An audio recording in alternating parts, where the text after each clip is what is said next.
নমস্কার বন্ধুরা, আমার চ্যানেলে স্বাগতম। তো বন্ধুরা, আজকের আমরা যে বিষয়টি নিয়ে আলোচনা করব সেটি হচ্ছে সব কৃষকরা 12,000 টাকা পাবে, বাজেটে নতুন প্রকল্প চালু হবে। তো বন্ধুরা, আজকে আমরা এই বিষয়টি নিয়ে স্টেপ বাই স্টেপ আলোচনা করব। তো অবশ্যই আপনারা ভিডিওটি স্কিপ না করে অবশ্যই পুরোটা দেখবেন। তো তার আগে বলে রাখি, যে সকল বন্ধুরা আমাদের চ্যানেলে নতুন, আমাদের চ্যানেলটির পাশে সাবস্ক্রাইব করার পর পাশে যে বেল আইকন সেটিও প্রেস করবেন, লেটেস্ট ভিডিও আপডেটগুলি সবার আগে পেয়ে যাবেন। তো বন্ধুরা, আজকে আমরা দেখে নেব এই গুরুত্বপূর্ণ আপডেটটি। আগামী 1 ফেব্রুয়ারি শনিবার কেন্দ্রীয় বাজেট পেশ করবেন অর্থমন্ত্রী নির্মলা সীতারামন। যদিও শনিবার সাধারণত ছুটির দিন, তবুও বাজেট পেশের দিন হিসেবে কোনো পরিবর্তন করা হবে না বলে সংসদ এবং সরকারি সূত্রে নিশ্চিত করা হয়েছে।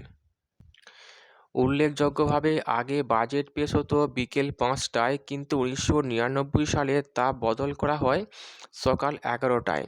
তবে সুনির্দিষ্ট দিন নির্ধারণের কোনো নিয়ম ছিল না। 2017 সালে প্রধানমন্ত্রী নরেন্দ্র মোদী প্রথমবার বাজেট পেশের নির্দিষ্ট দিন হিসাবে 1 ফেব্রুয়ারি ধার্য করেন। এবছর সেই দিনটি শনিবার হওয়ায় প্রথমে আলোচনা হলেও শেষমেশ দিন বদল না করেই সিদ্ধান্ত চূড়ান্ত করা হয়েছে।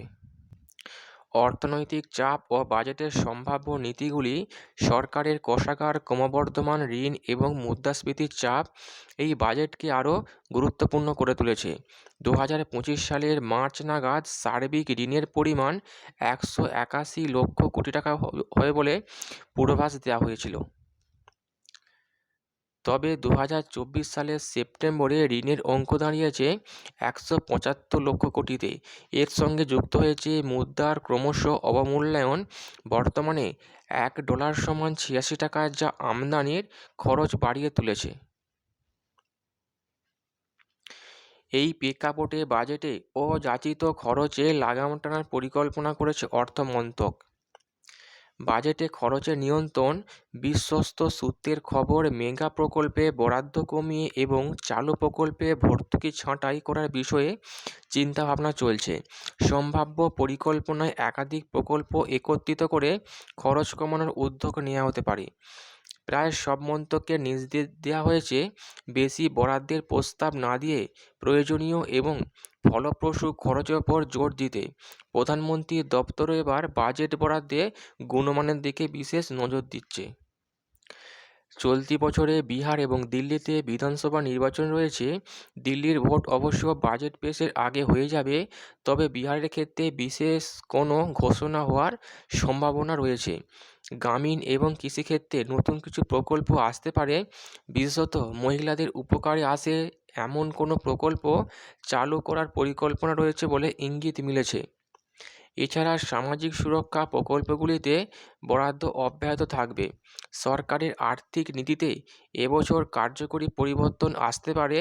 উন্নয়নমূলক কাজের ক্ষেত্রে মেপে খরচ এবং ভর্তুকি ছাঁটাই বাজেটের মূল মন্ত্র হতে পারে।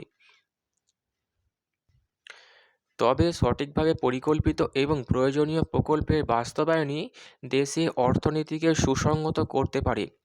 1 ফেব্রুয়ারি বাজেট পেশের সময় দেশ জুড়ে নজর থাকবে নির্মলা সীতারমণের বাজেট ভাষণে। কৃষক মহিলাদের জন্য নতুন প্রকল্প চালু।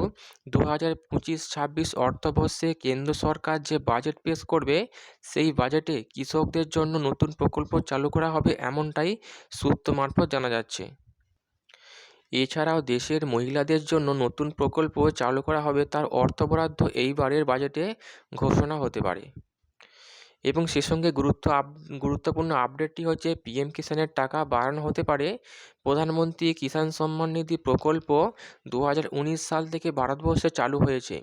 প্রথম থেকে এখন পর্যন্ত এই প্রকল্পে অর্থ বরাদ্দ প্রতি বছর একই রয়েছে, অর্থাৎ প্রতি বছর কৃষককে 3 কিস্তির মাধ্যমে বছরে 6,000 টাকা দেওয়া হয়।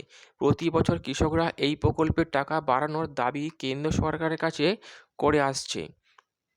বর্তমান বছরে বিভিন্ন কৃষক সংগঠন কেন্দ্র সরকারের কাছে এই প্রকল্পের টাকা বাড়ানোর সুপারিশ দিয়েছে। সূত্র মারফত খবর, এইবারের বাজেটে পিএম কিষাণ অর্থ বাড়ানোর ঘোষণা হতে পারে। কৃষকদেরকে 6,000-এর বদলে 8,000 অর্থাৎ 6,000-এর বদলে 12,000 টাকা দেওয়ার সম্ভাবনা রয়েছে। তবে সম্পূর্ণ বিষয়টা 1 ফেব্রুয়ারির বাজেট পেশের পরেই জানা যাবে। আমাদের নজর থাকবে 1 ফেব্রুয়ারির বাজেট অধিবেশনের দিকে।